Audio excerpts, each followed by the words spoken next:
chaque fois, non mais c'est vraiment si merveilleux que Dieu nous ait donné ce merveilleux secret spirituel.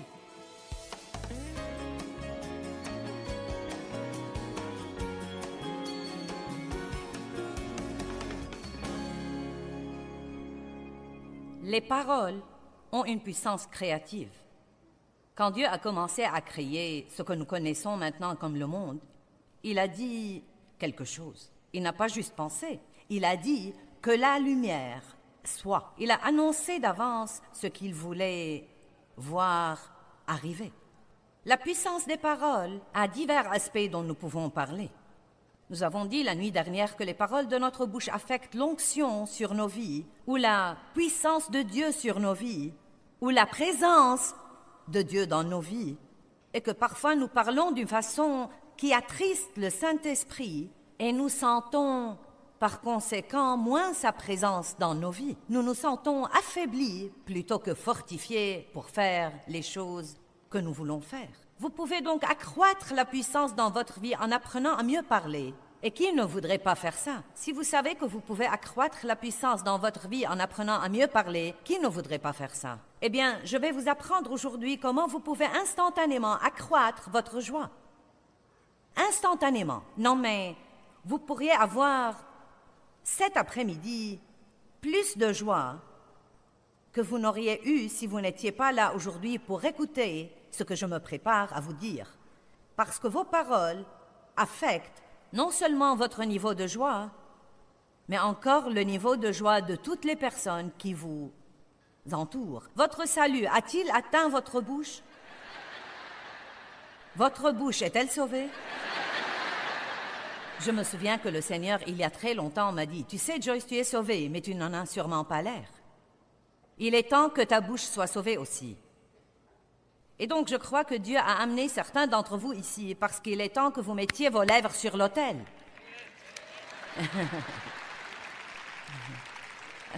Et c'est une décision à prendre. Vous ne pouvez pas dompter votre langue sans l'aide de Dieu, mais il ne va pas tout faire à votre place.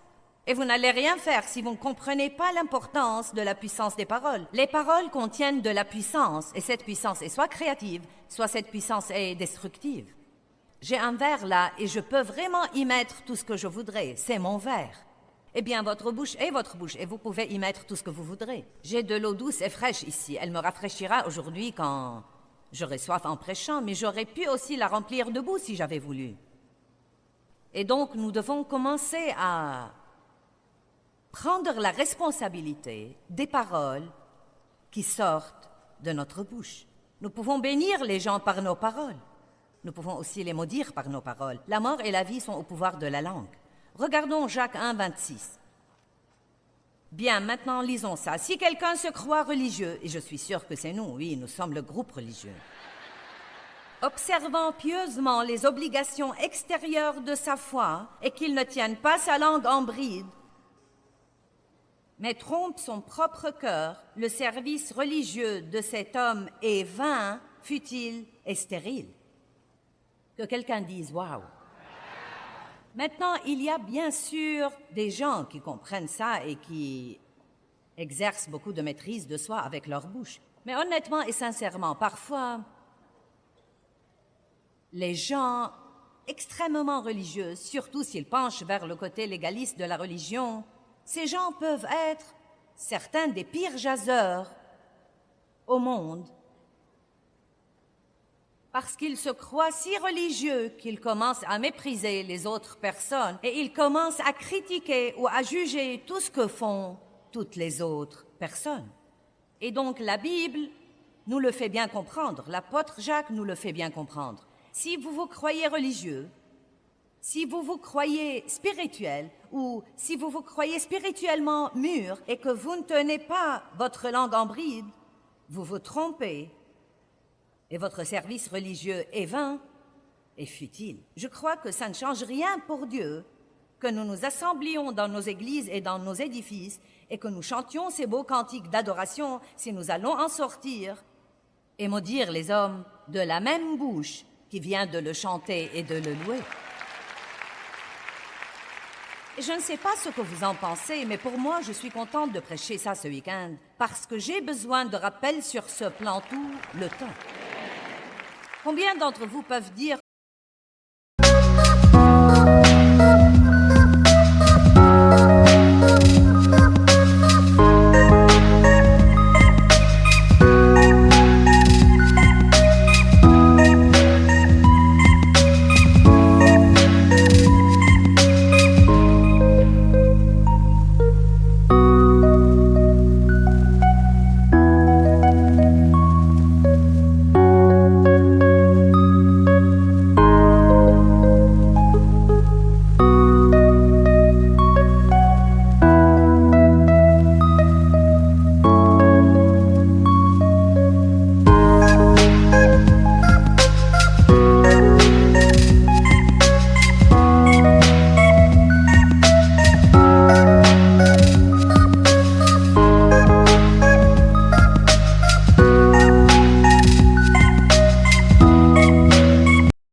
que plus que toute autre chose dans votre vie, votre bouche vous attire des ennuis? Il est évident que Dieu veut que nous écoutions plus que nous ne parlions, sinon nous aurions eu 2 bouches et 1 oreille. Mais puisque nous avons 2 oreilles et 1 bouche, cela veut dire que nous sommes censés écouter plus et parler moins. Sois prompt à écouter, lent à parler et lent à te mettre en colère. Comment puis-je vous donner un moyen d'accroître instantanément votre joie? Regardons 1 Pierre 3, verset 10. Que celui qui veut jouir de la vie, combien d'entre vous veulent jouir de la vie? Je veux vraiment jouir de ma vie. Je ne vais avoir qu'une seule occasion de le faire. Et croyez-moi, plus on vieillit, plus on est convaincu qu'on veut jouir de tout le temps qui nous reste. Parfois, quand on a 20 ans, on croit qu'on a toute la vie à gaspiller, mais le temps passe très vite et j'ai déjà vécu plus qu'il ne me reste de ma vie et je suis bien déterminée à jouir de ce qui me reste. Et donc, j'ai passé beaucoup de temps pendant les quelques dernières années à guetter les voleurs de joie dans ma vie. Et c'est ce que fait le diable, c'est un voleur de joie. Le voleur ne vient que pour tuer, voler et détruire. C'est son seul but, vous rendre malheureux, voler toutes les bonnes choses que Dieu vous a données en Christ. Mais Jésus a dit, je suis venu afin que vous jouissiez de la vie et que vous l'ayez abondamment, complètement, jusqu'au débordement. Non pas un petit peu, mais un tout petit bout de joie, à peine pour vous débrouiller, mais une joie débordante, une joie abondante qui bouillonne en vous et rejaillit sur tous les autres. Dieu veut vous utiliser pour rendre les autres heureux. Dieu veut vous utiliser. Arrêtez de vous attendre à ce que tous les autres vous rendent heureux et commencez à trouver les moyens de rendre les autres heureux. Et je vais vous donner une poignée de ces moyens aujourd'hui. Plus vous rendez les autres heureux, plus vous serez heureux dans votre vie parce que nous moissonnons ce que nous semons. Chaque fois que vous avez besoin de quelque chose, commencez à la donner. N'est-ce pas intéressant?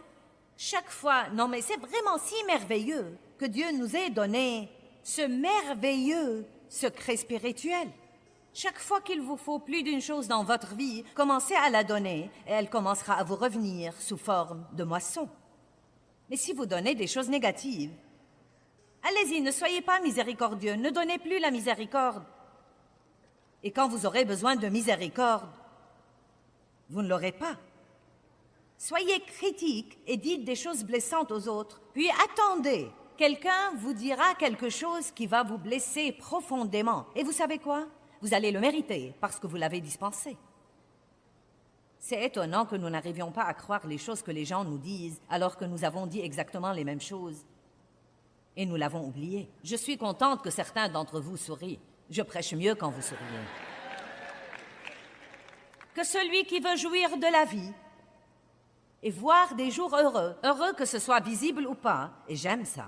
Donc il dit essentiellement que même si vous avez un jour qui n'est pas très bon dans le naturel, vous pouvez toujours en jouir si vous faites ceci. Gardez votre langue de tout mal et gardez vos lèvres des paroles trompeuses. Alors, comment pouvons-nous donc nier que notre joie est liée à ce que nous disons? Que celui qui veut jouir de la vie, certains d'entre vous pensent,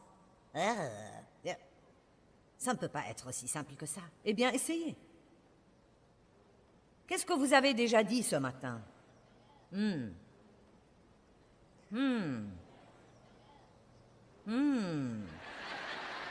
La plupart de nous n'y pensent jamais. Nous nous levons et nous jacassons.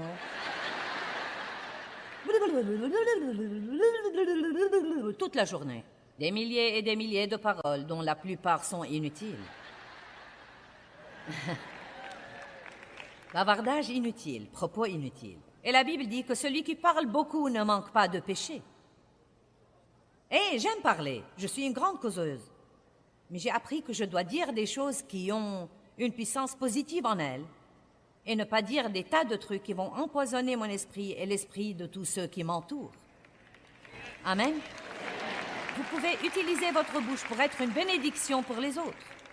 Les paroles sont puissantes. Le monde est plein de paroles. Des paroles dans les livres, des paroles à la télé, des paroles dans les magazines, des paroles dans les journaux, des paroles dans les écoles. Nous sommes instruits par les paroles. La connaissance vient des paroles. Les paroles sont très, très importantes. Et pensez que nous pouvons choisir les paroles que nous voulons prononcer et que nous pouvons en faire soit de bonnes choses, soit de mauvaises choses, est un grand privilège. Mais chaque fois que nous avons un privilège, c'est aussi une énorme responsabilité. Amen. Qui veut prendre la responsabilité de ces paroles? Bravo, je suis d'accord avec vous. Ça va venir. C'est un côté que vous devez probablement étudier de temps en temps toute votre vie. Car la bouche, la langue ressemble à un animal sauvage. Et j'ai un verset pour le confirmer. La langue ressemble vraiment à un animal sauvage et vous devez la maîtriser. Et le seul moyen de faire ça, c'est de compter vraiment sur Dieu et d'en faire une prière quotidienne. Il y a 2 ou 3 versets que je proclame sur ma vie, presque tous les jours. Que les paroles de ma bouche et la méditation de mon cœur soient agréables devant toi. Et Dieu met une garde à ma bouche afin de ne pas pécher contre toi par ma langue. Le roi David priait ces choses. C'est le grand psalmiste David, le doux petit David, le berger David, le roi David, et il priait tout le temps que Dieu l'aide avec sa langue. Nous devons comprendre que ce n'est pas quelque chose que nous pouvons assumer tout seuls. Satan utilise la bouche des gens pour apporter la douleur et la peine, mais Dieu veut l'utiliser pour apporter la joie et la paix. Vous pouvez édifier avec votre bouche, vous pouvez démolir. Vous pouvez soit édifier et exhorter, soit complètement dégonfler les autres. Vous pouvez soit susciter la réussite des gens par ce que vous leur dites, soit causer leur échec par ce que vous leur dites. Quelle responsabilité vous assumez? Si vous voulez jouir de votre vie, gardez votre langue du mal. Eh bien, quelles sont les choses qui seraient considérées comme mal? Le commérage? La critique? N'est-ce pas étonnant? Revenons au commérage. N'est-ce pas étonnant la rapidité avec laquelle les mauvaises nouvelles circulent? Je vous dis la vérité. Quelqu'un à l'autre bout du monde fait quelque chose de mauvais. Et en 24 heures, tout le monde le sait. Je me demande ce qui arriverait si les bonnes nouvelles allaient aussi vite. Car il y a de bonnes choses qui se passent aussi. Mais pour quelques raisons, la chair humaine, quand elle n'est pas contrôlée par Dieu, n'est pas aussi intéressée à raconter les bonnes choses qu'à raconter les mauvaises choses. La chair a un petit frisson pervers en disant « Vous n'allez pas croire ce que je vais vous raconter ».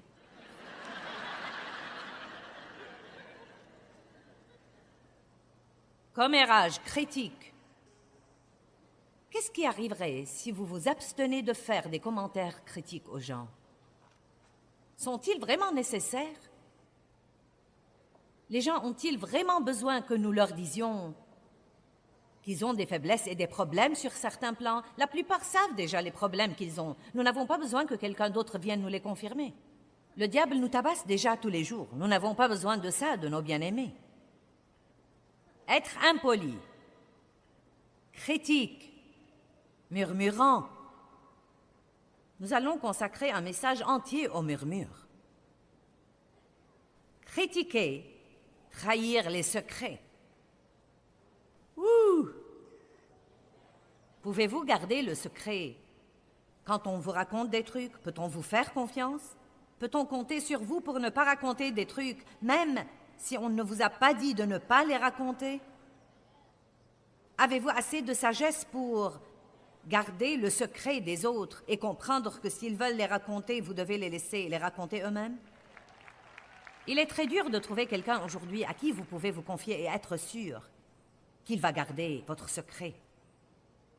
Mais d'un autre côté, le mal peut aussi rentrer dans l'énorme catégorie de tout ce qui est négatif. Dieu veut que nous apprenions à dire des choses positives, de bonnes choses.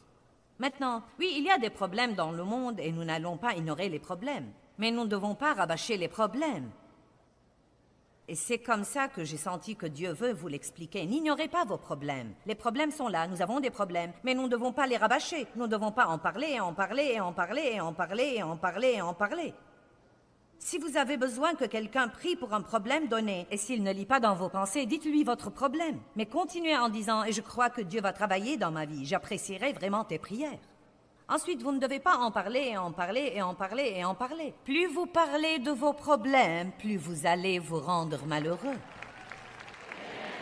Allez maintenant, nous allons dire ça de nouveau. Plus vous parlez de vos problèmes, plus vous allez vous rendre triste et malheureux. Donc, un des moyens dont vous pouvez instantanément accroître votre joie, c'est d'arrêter de parler de tous vos problèmes, à moins que vous n'ayez un but réel ou que vous en ayez vraiment besoin. Il y a des moments où nous avons besoin de décharger, nous avons besoin de parler, besoin de dire à quelqu'un que nous souffrons. Mais nous devons nous assurer que nous le faisons dans la piété et non seulement pour nous plaindre et geindre et nous apitoyer sur notre sort, car rien de tout ça ne nous aidera et ne nous servira à rien. Laissez-moi le dire encore une fois. Plus nous parlons de nos problèmes, plus nous diminuons notre joie. Et pour que ceux qui sont chez eux ne croient pas que j'ai oublié qu'ils sont là et qu'ils nous regardent à la télé, une parole spéciale pour vous. Plus vous parlez de vos problèmes, bonjour, plus vous parlez de vos problèmes, plus vous allez diminuer votre joie. Vous pouvez instantanément accroître votre joie en décidant « Je vais arrêter de parler de tout ce qui ne va pas dans ma vie. » Amen. Je me sens mieux déjà, et vous? Laissez-moi le dire là-bas aussi. Moins vous parlez de vos problèmes, moins vous aurez de problèmes. Oh! Maintenant, voilà le vrai avantage. Moins vous discutez et parlez de vos problèmes, et moins vous aurez de problèmes. Et même si vous en avez, vous n'en serez pas tellement conscient. Vous n'en serez pas tellement conscient. Priez là-dessus et vaquez à vos occupations. Jouissez de votre vie, Dieu travaille sur votre problème. Ne vous inquiétez de rien, mais en toute chose, par des prières et des supplications, avec des actions de grâce, faites connaître vos besoins à Dieu, et la paix de Dieu qui surpasse toute intelligence gardera vos cœurs et vos pensées en Jésus-Christ pour la vie éternelle. Priez et parlez. Et ne priez pas pour dire ensuite quelque chose qui donne l'impression que vous n'avez pas prié. Est-ce que vous dites ce que vous priez? Ou est-ce que vous priez puis vous dites l'opposé?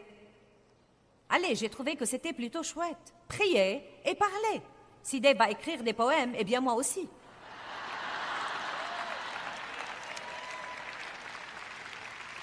Vous voyez, parfois je crois que nous devons faire attention de ne pas prendre l'habitude de prier comme une activité religieuse ou une obligation.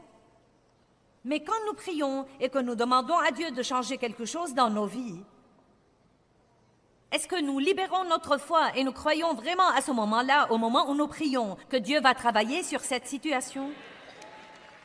Au moment où je prie et que je reçois l'exaucement dans mon esprit, oui, il va y avoir une période d'attente, nous recevons par la foi et la patience. Mais laissez-moi vous dire quelque chose. Après avoir prié, ce que nous disons pendant que nous attendons l'exaucement de la prière est très, très important. Je me demande combien de fois nous prions, puis nous changeons d'avis dans les 24 heures suivantes et nous réduisons nos prières à néant en disant de notre bouche que rien ne va jamais changer. Oh, crois-moi, je prie pour mon mari tout le temps. Et 10 minutes plus tard, tu sais quoi, cet homme ne changera jamais.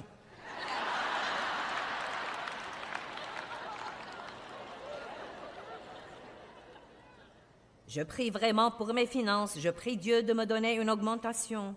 Et tu sais quoi, je ne sais vraiment pas si je pourrai jamais me permettre une nouvelle voiture. Priez et dites quelque chose qui va faire valoir vos prières. Donnez à Dieu quelque chose pour travailler avec. Ne priez pas une prière religieuse. Donnez-lui quelques paroles positives remplies de foi pour travailler avec. Dieu, je crois que tu travailles dans ma vie. C'est quelque chose que j'ai appris et je le pratique depuis de nombreuses années. Après la prière, je commence à croire que Dieu travaille indépendamment de ce que je vois et de ce que je ressens. Laissez-moi vous dire quelque chose. La plupart du temps, quand nous voyons le moins et que nous sentons le moins, c'est là que Dieu travaille le plus. Vous m'avez entendu? Quand vous voyez le moins et que vous sentez le moins, c'est dans ces moments-là que Dieu travaille le plus. Dieu travaille en secret et ensuite, subitement, il met les choses au grand jour. Amen? Vous devez donc être positif et croire. Et chaque fois que vous priez pour quelque chose, quand le diable essaye de vous le rappeler comme un souci, ouvrez la bouche et dites « Je crois que Dieu travaille sur cette situation ». Donnez à Dieu des paroles remplies de foi. « Je crois que tu travailles, Dieu. Je crois que tu travailles. » Et non pas « Je n'ai pas l'impression que quelque chose se passe. » Eh bien, je ne sais vraiment pas si Dieu a écouté ma prière. Je ne sais pas parce que je ne vois rien arriver. Je ne sais vraiment pas si je peux tenir, Dieu. Je n'ai vraiment pas l'impression que tu travailles. Est-ce que quelqu'un comprend ce que je dis? Donc nous prions, mais que disons-nous après avoir prié? Exercez-vous, dites « je prie ». Mais ensuite, qu'est-ce que je dis après avoir prié? Nous devons dire ce que nous avons prié. Bien. Louez Dieu.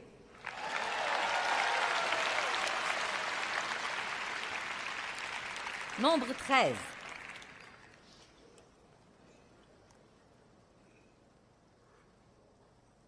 Ce n'est pas parce qu'il y a de mauvaises choses qui se passent autour de vous que vous devez forcément en parler.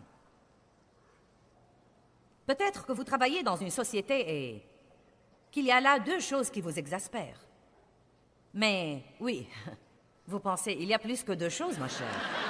Eh bien, vous savez quoi, murmurer ne va rien changer. Prier là-dessus pourrait tout changer, car à Dieu, tout est possible. Et vous savez quoi, si vous avez une bonne attitude là où vous êtes et qu'on refuse de vous traiter comme il faut, ne glissez pas dans le commérage et les critiques comme les autres font. Dieu peut vous faire sortir de là s'il le faut et vous trouver un bien meilleur emploi. Dieu s'occupera de vous si vous faites ce que vous êtes censé faire. Dieu s'occupera de vous si vous faites ce que vous êtes censé faire. Peut-être qu'il y a, si vous y pensez vraiment et sérieusement, disons qu'il y a peut-être 10 choses formidables dans la société et 2 choses dans cette société qui vous irritent énormément. Eh bien, desquelles parlez-vous le plus?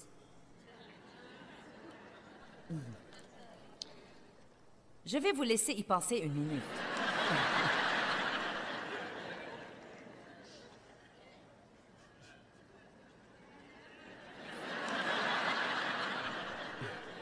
faut prendre un peu de temps. Je ne veux pas passer trop vite sur ce point. Vous voyez, nous ne devons pas être comme ça. Nous pouvons prier pour les deux problèmes, puis nous pouvons continuer à remercier Dieu pour les choses formidables. Allez maintenant, nous allons prier pour les problèmes et nous allons remercier Dieu pour les 10 choses formidables. Et quand les autres employés viennent nous voir pour se plaindre des problèmes, nous devons essayer d'aider tout le monde en disant « Eh oui, il y a des choses qui doivent être changées, mais vous savez, il y a des choses formidables ici aussi. » Gardons donc une bonne ambiance. Allez, qui veut travailler dans une bonne ambiance plutôt que dans une mauvaise ambiance? Eh bien, vous pouvez aider à choisir l'ambiance où que vous soyez. Vous, nous les croyants, nous devons être responsables de l'atmosphère. Eh bien, si seulement l'ambiance était meilleure, eh bien, faites quelque chose là-dessus. Ne vous limitez pas à supporter. Écoutez, si vous avez un autocollant sur votre voiture et une croix autour du cou,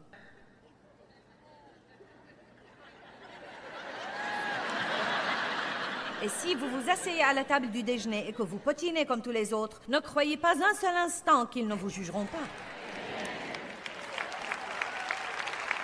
Nous devons porter du fruit. Et non seulement un tas d'autocollants et des bijoux chrétiens. Vous devez commencer à agir comme Dieu veut que vous agissiez. Car même les croyants qui vous tentent de pécher vous jugeront sévèrement si vous faites ça. Ils ont besoin de vous voir ferme et fort et donnant l'exemple dans le monde où nous vivons aujourd'hui. Nous sommes censés être des lumières dans un lieu obscur et un des moyens dont nous pouvons allumer ces lumières, c'est de fermer nos bouches.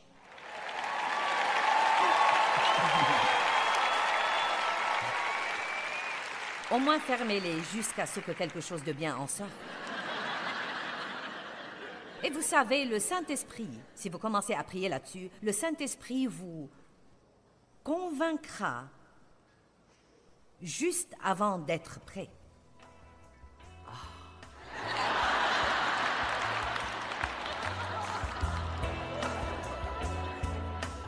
Proverbe 15, 23 dit qu'on éprouve de la joie à donner une réponse de sa bouche. Vous savez, la langue douce est une arbre de vie. Les paroles contiennent de la puissance et elles peuvent être soit créatives, soit destructives. Je suggère que nous prenions tous l'habitude de confesser les vérités de la parole de Dieu à haute voix, et ces vérités accroîtront certainement notre joie.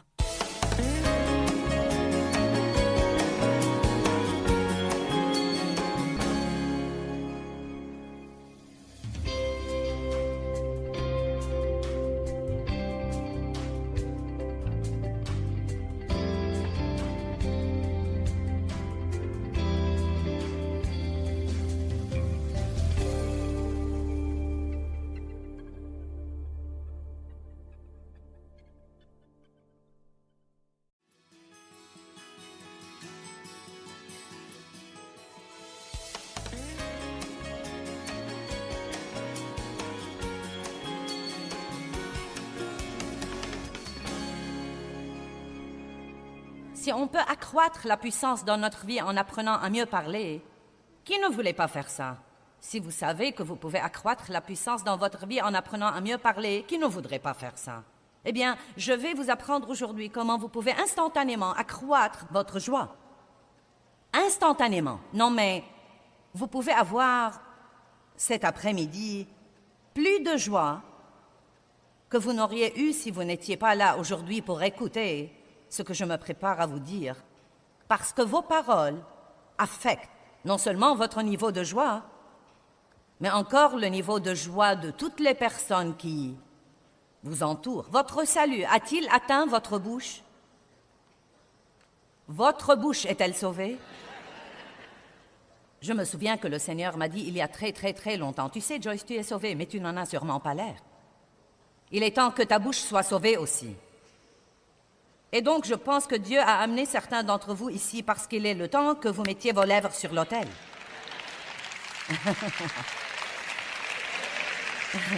Et c'est une décision à prendre. Vous ne pouvez pas dompter votre langue sans l'aide de Dieu, mais il ne va pas tout faire à votre place. Et vous n'allez rien faire si vous ne comprenez pas l'importance de la puissance des paroles. Les paroles contiennent de la puissance, et cette puissance est soit créative, soit destructive. J'ai un verre là, et je peux mettre dans ce verre tout ce que je voudrais. C'est mon verre. Eh bien, votre bouche est votre bouche, et vous pouvez y mettre tout ce que vous voudrez. J'ai de l'eau douce et fraîche ici. Elle me rafraîchirait aujourd'hui quand j'aurais soif en prêchant, mais j'aurais pu aussi la remplir de boue si j'avais voulu. Et donc, nous devons commencer à prendre la responsabilité des paroles qui sortent de notre bouche. Nous pouvons bénir les gens par nos paroles. Nous pouvons aussi les maudire par nos paroles. La mort et la vie sont au pouvoir de la langue. Nous devons porter du fruit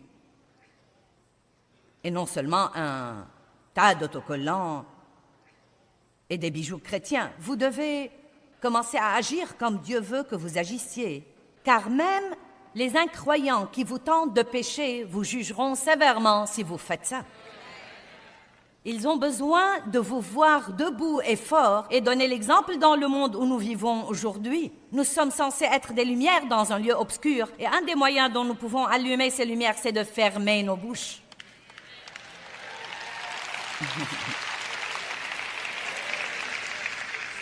Au moins les fermer jusqu'à ce que quelque chose de bien en sorte. Et vous savez, le Saint-Esprit, si vous commencez à prier là-dessus, le Saint-Esprit vous retiendra juste avant d'être prêt. Ah.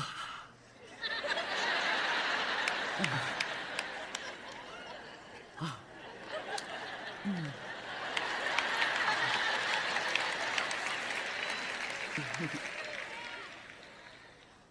Vous savez ce qui m'a aidé à surmonter ce problème au début, il y a bien des années? Quand je parlais de quelque chose ou de quelqu'un dont je n'aurais pas dû parler, je parlais de quelqu'un et je sentais la condamnation, je sentais la condamnation. Je la sentais quand je commençais, mais je commençais quand même. Vous savez, on n'a parfois qu'une fraction de seconde pour décider ce qu'on va faire. Et malheureusement, avant d'avoir beaucoup de pratiques, nous n'obéissons pas à Dieu, nous obéissons à la chair. Mais cette condamnation reste et persiste. Donc vous avez votre relation avec Dieu, vous voulez vraiment plaire à Dieu, vous voulez faire ce qu'il faut, vous voulez surmonter ce problème. Et j'ai dû m'arrêter au milieu d'une conversation et dire à quelqu'un, je dois te demander de me pardonner. C'est une chose dont je n'aurais pas dû parler. J'ai eu tort de faire ça. Pardonne-moi. Et vous savez quoi? Vous vous embarrassez plusieurs fois comme ça.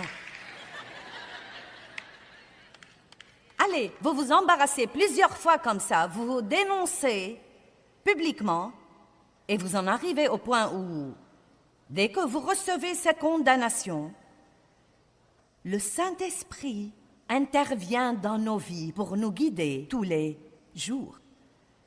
C'est une belle relation quand vous apprenez à coopérer. Et plus vous êtes sensible au Saint-Esprit, plus vous sentez qu'il vous mène dans tout ce que vous dites, dans toutes les décisions que vous prenez, dans toutes les pensées que vous pensez. C'est une chose progressive. Mais si nous ne commençons pas quelque part, nous n'arriverons jamais nulle part. Pour certains, c'est une nouvelle toute nouvelle. Vous n'avez jamais rien entendu de pareil auparavant. Mais pour d'autres, c'est juste un rappel de quelque chose que vous avez entendu 100 fois, mais que vous commencez à laisser glisser. Donc vous vous arrêtez à la conférence de Joyce Meyer pour un réglage. Et c'est très bien aussi. Nous sommes contents de vous régler. Vous êtes venus pour un ajustement d'attitude. Nombre 13, nous voyons une belle situation où Moïse, sur l'ordre de Dieu, envoie des espions dans le pays de Canaan, la terre promise, pour voir si le fruit de ce pays était vraiment aussi bon que Dieu l'avait dit. Est-ce que le fruit de ce pays allait être aussi bon que nous pensons qu'il serait? Et quand ils sont allés, verset 27, nous sommes allés dans le pays où tu nous as envoyés. Et vraiment, c'est un pays où coule le lait et le miel, et en voici le fruit. Et le fruit était en fait si grand qu'ils ont dû porter une grappe de raisin sur une perche une longue perche placée sur les épaules de deux hommes. C'était un fruit formidable. Oui, c'est ça, le fruit était formidable. Verset 28, mais, et c'est là que nous avons des ennuis. Oui, je suis très heureux d'avoir un travail, mais... Eh bien oui, bien sûr, je suis contente d'avoir un mari, mais... Eh bien ouais, j'aime vraiment ma maison, mais... Vous savez, nous tuons notre joie avec les mais. Y a-t-il quelqu'un là? Vous pouvez tuer votre joie avec des mais. Puis-je donc vous dire, débarrassez-vous de vos mais? Je voulais dire ça depuis longtemps et je l'ai finalement fait.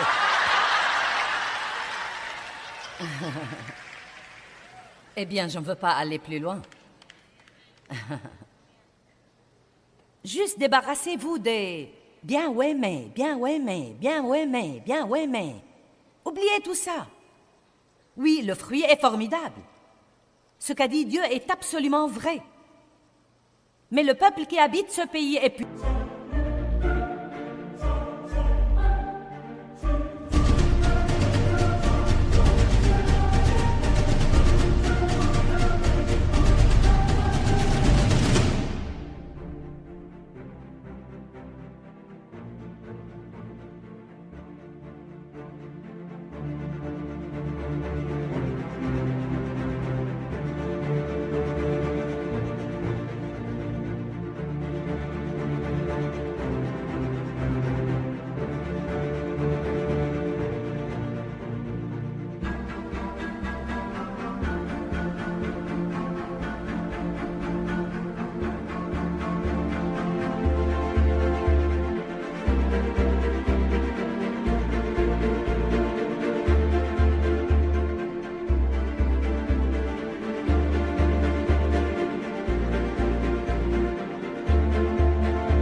Les villes sont fortifiées et très grandes. Et en plus, nous y avons vu des enfants d'Anak et ils sont courageux et d'une haute taille. Donc, ils font cette longue liste de tous les problèmes. Ne croyez-vous pas que Dieu connaissait déjà les problèmes et avait déjà la capacité de s'en occuper avant d'envoyer les espions là-bas? Chut! Caleb fit taire le peuple. C'est une des choses que Dieu veut que nous fassions, et c'est d'encourager les autres quand les gens murmurent et se plaignent d'une façon juste, non pas pour être super religieux, mais pour dire « Chut! N'allons pas là. » Restons dans un lieu où Dieu peut travailler avec nous et nous bénir. Surtout si vous êtes avec des croyants, vous pouvez faire ça. Et nous devons permettre... Dans nos relations avec les autres personnes, nous devons vouloir qu'ils nous rappellent des choses et apprécier ça. Il y a toutes sortes de versets dans la Bible qui nous disent d'exhorter les autres à se soumettre à l'autorité, exhorter les autres à s'éloigner des conflits. Nous ne supportons pas ce genre de truc. Pour qui te prends-tu pour me dire ce que je dois faire? Que veux-tu dire par ne pas être négatif? Eh bien, tu es, vous savez... Non, mais vous savez comment c'est, même et surtout dans votre mariage. Vous savez, Dave pourrait me dire, eh bien, tu sais, tu as l'air très... Eh bien, que veux-tu dire par là? Tu es négatif sur d'autres plans, n'essaie pas de me dire que je suis négative. Vous savez, nous ne réagissons pas très bien à n'importe quelle correction. Quelqu'un a-t-il jamais remarqué ça? Nous nous mettons vite sur la défensive. Et vous savez quoi? Plus vous vous défendez, plus c'est signe que vous savez que vous êtes coupable.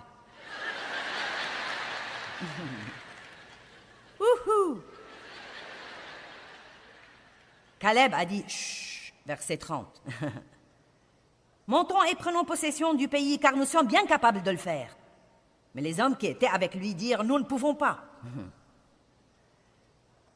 Regardez le verset 32. « Et ils ont fait aux Israélites un mauvais rapport. » Ça m'a toujours frappé que ils aient fait un rapport négatif. Ils ont vu le négatif plutôt que le positif. Deux d'entre eux ont voulu parler du fruit, et tous les autres ont voulu parler des géants. Deux ont vu Dieu, les autres ont vu le problème. Et Dieu a dit que c'était un mauvais rapport. Donc, quand nous parlons de tout ce qui ne va pas, cela rentre dans la catégorie du mal. Gardez votre langue du mal et vos lèvres des paroles trompeuses si vous voulez accroître votre joie. Combien d'entre vous croient avec moi que si vous parlez de choses heureuses, vous vous sentirez plus heureux?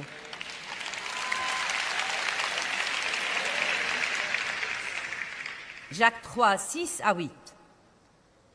Verset 6. La langue aussi est un feu. La langue est un monde de l'iniquité placé parmi nos membres. Elle souille et déprave tout le corps et enflamme le cours de la vie. C'est étonnant ce que quelques paroles peuvent nous stimuler. Maintenant, vous voyez, vous venez pour m'écouter parler ou vous me regardez à la télé pour écouter les paroles que je dis. Et les paroles que je dis sont les paroles de Dieu et ces paroles sont pleines de vie et pleines de puissance. Et ça vous aide à vous sentir mieux. Combien d'entre vous, quand vous regardez l'émission le matin, vous vous sentez mieux? Eh bien, c'est que les paroles sont bonnes. Maintenant, vous avez la responsabilité de sortir de votre maison et d'utiliser vos paroles pour aider quelqu'un d'autre à se sentir mieux. Allez maintenant. Si je vais me donner la peine de vous aider à vous sentir mieux, vous devez aller aider quelqu'un d'autre à se sentir mieux. Et vous pouvez commencer par les gens dans votre maison. Laissez-moi vous donner une déclaration puissante. Je vous apprécie. Commencez à essayer de le dire. Peut-être même à quelqu'un avec qui vous êtes marié depuis déjà 20 ans. Je t'apprécie, sincèrement. Regardez-le dans les yeux et dites « Je t'apprécie ». Vous savez, ces paroles, elles ont quelque chose. Je vous apprécie. Et je crois surtout que quand vous le dites à quelqu'un qui fait des choses pour vous tout le temps et vous vous y êtes tellement habitué que vous commencez à considérer ça comme allant de soi. Je t'apprécie vraiment. Laissez-moi vous dire 4 autres expressions puissantes. S'il te plaît. Merci. Pardonne-moi. Je suis désolée. Que pensez-vous de celle-là? J'avais tort.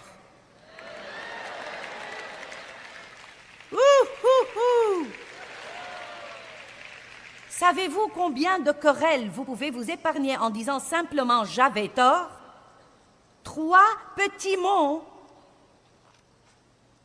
qui pourraient vous épargner des jours de colère, de mal de tête, de mal d'estomac, d'être épuisé, angoissé, difficile à vivre toute la journée, juste en disant « j'avais tort ».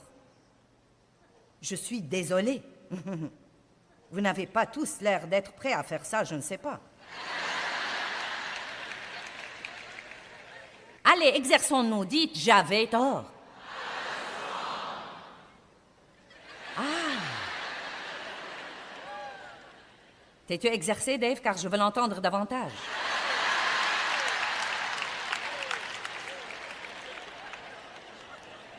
Est-ce qu'une d'entre vous, mesdames, est mariée à un type qui n'a jamais tort? Vous voyez, je sais que vous pensez, alors si seulement mon mari était ici, je vais acheter cette bande et la mettre à la maison et hausser le volume. Voici des choses que nous pouvons dire quand quelqu'un fait une erreur. Il n'y a pas de problème. Ne t'en fais pas. Je fais des erreurs moi aussi. Je te pardonne. Ne laisse pas ça faire pression sur toi. N'y pense plus du tout. Maintenant, n'est-ce pas cela tellement mieux que de vous assurer de le lui rappeler et aussi de soupirer? Oh. Tu ne sais rien faire comme il faut. Je t'avais dit ce que je voulais. Pourquoi ne l'as-tu pas fait? Je crois que les mecs pigent aujourd'hui, n'est-ce pas?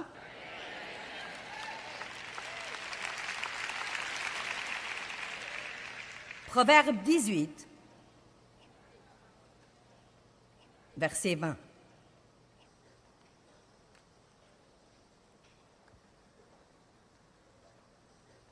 Je parle sérieusement. La langue déchaînée ressemble à un animal sauvage. La Bible dit qu'elle ressemble à une bête indomptable. Aucun homme ne peut dompter la langue, c'est pourquoi nous devons impliquer Dieu. Et donc, même si vous êtes d'accord avec Dieu pour faire ça, vous trouverez que votre langue veut juste... Surtout si vous êtes avec d'autres personnes qui font ça. Nous ferions tous mieux de choisir des amis qui savent parler. Amen. Bon, j'ai environ peut-être 10 personnes qui sont d'accord avec moi.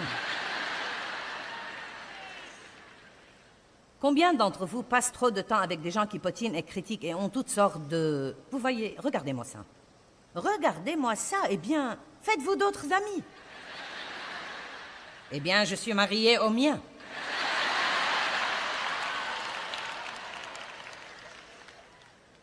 Eh bien, vous savez quoi? Vous devez compenser en passant du temps avec des gens positifs pour rester édifiés et vous devez prier et parler.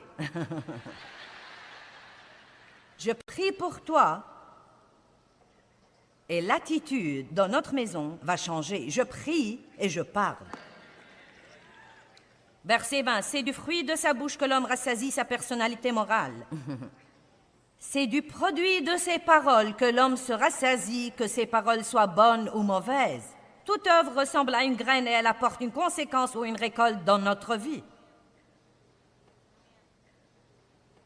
Je ne vais pas en parler dans ce message, mais vous le trouverez dans un autre message. Vous pouvez vous rendre malade, physiquement malade, par les mauvaises paroles.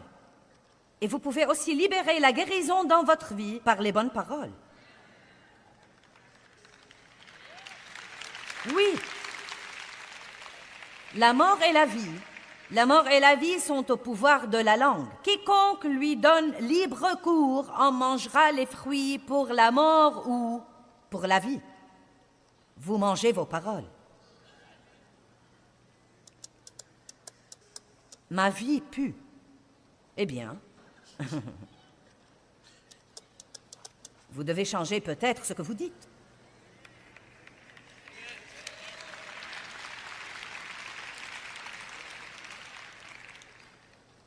Vous pouvez accroître votre joie et la joie de tous ceux qui vous entourent par les bonnes paroles. Par les mauvaises paroles, nous empoisonnons non seulement notre joie, mais encore la joie de ceux qui nous entourent. La négativité entraîne finalement tout le monde et elle met un surtout. Les remarques désobligeantes sur les autres. Si vous me parlez et que vous me dites quelque chose de désobligeant ou critique sur quelqu'un d'autre, même si je dis que je ne le crois pas, ça s'infiltre au-dedans de moi et je dois maintenant lutter contre la tentation de regarder cette personne différemment de comment je la voyais. Vous comprenez? Vous vous surprenez à penser « Oh, je me demande si c'est vrai. » La Bible dit en fait que les paroles du calomniateur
descendent jusqu'au très fond des entrailles et qu'elles peuvent causer des dégâts là. C'est dans Proverbe 16, 22, je crois.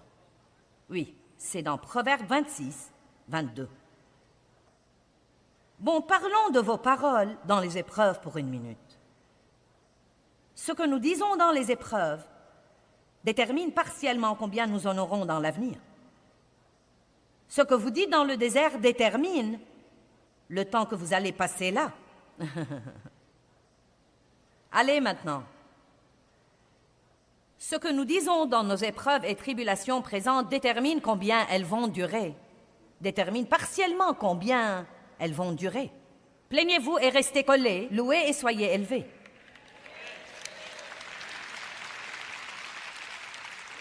Mais nous garderons ça pour le message sur les murmures. Votre problème est-il vraiment votre problème? Ou est-ce votre attitude ou vos paroles? Est-ce vraiment le problème? Pouvez-vous changer radicalement votre problème? Pouvez-vous partir d'ici aujourd'hui et vous rendre plus heureux en parlant de vos problèmes d'une façon différente? Au lieu de dire « je ne peux plus supporter ça », pourquoi ne pas dire « ceci aussi passera ». Elle est bonne, celle-là. Il y a de petites expressions que vous devez adopter. Sortez du lit le matin et dites « quelque chose de bien va m'arriver aujourd'hui ».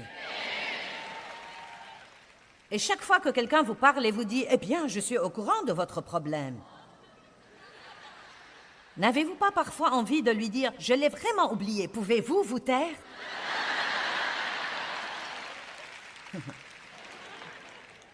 Quand vous arrivez finalement au point de ne plus penser à votre problème, et quelqu'un vient vous dire « je suis au courant de votre problème », dites-lui « ceci passera, je ne veux pas en parler, c'est la meilleure chose à dire. J'apprécie vos prières, mais ça ne sert à rien d'en parler.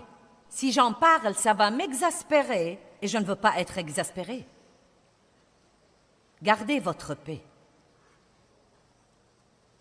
Jésus a dit « en ce monde, vous aurez des tribulations. » Puis il a donné sa grande solution théologique. « Ayez bon courage. » Eh bien, Jésus, que vais-je faire de mon problème? Oh, j'ai un si grave problème. Ayez bon courage, car j'ai vaincu le monde. Et vous ne pouvez pas rester heureux si vous ne parlez pas de la solution, mais du problème. Je suis vraiment si contente que Dieu m'ait appris et m'apprend tous les jours comment parler. Comment parler? Vous allez voir dans un de ces autres messages que Paul a dit à l'église de Corinthe, « Vous êtes des bébés, vous ne savez pas encore parler. » Eh bien, évidemment, il savait parler, mais il ne disait pas ce qu'il fallait dire. Arrêtez de parler de tout ce qui ne va pas. Passez votre test. La prochaine fois où vous avez une épreuve ou une tribulation, prenez la décision d'aller vraiment jusqu'au bout et de ne rien dire de négatif. Vous allez prier et ensuite vous allez parler. Ça ne sert à rien de prier si nous ne disons pas quelque chose qui s'accorde avec ce que nous avons prié. Et je crois que ce que je partage au sujet de prier et de dire des choses, je crois que c'est important pour cette session aujourd'hui. Je le crois vraiment, car nous avons tous tendance à prier comme... Vous savez, comme ça, nous lançons cet espoir fou que peut-être Dieu fera quelque chose. Mais si nous croyons vraiment qu'il travaille,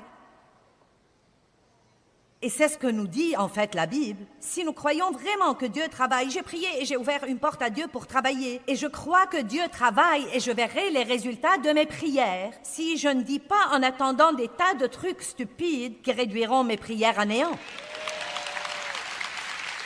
Et c'est là que vient le test, car c'est pendant ce temps d'attente que vient la pression, et vous voulez juste... C'est si dur de ne pas dire quelque chose. Vous savez pourquoi? Parce que nous voulons dire ce que nous sentons, et nous voulons dire ce que nous pensons. Mais malheureusement, ce que nous sentons et ce que nous pensons n'a souvent rien à voir avec ce que Dieu est en train de faire. Ça n'a rien à voir avec la foi et avec ce que Dieu fait. C'est pourquoi nous devons apprendre vraiment à dire ce que dit la parole et non ce que nous sentons et ce que nous... Eh bien, je pense. Eh bien, vous savez, je dis n'importe quoi, je pense. Eh bien, le pire endroit pour avoir quoi que ce soit, c'est de dire n'importe quoi. Proverbe 15, 23 dit qu'on éprouve de la joie à donner une réponse de sa bouche. Vous savez, la langue douce est un arbre de vie. Les paroles contiennent de la puissance et elles peuvent être soit créatives, soit destructives. Je suggère que nous prenions tous l'habitude de confesser les vérités de la parole de Dieu à haute voix, et ces vérités accroîtront certainement notre joie.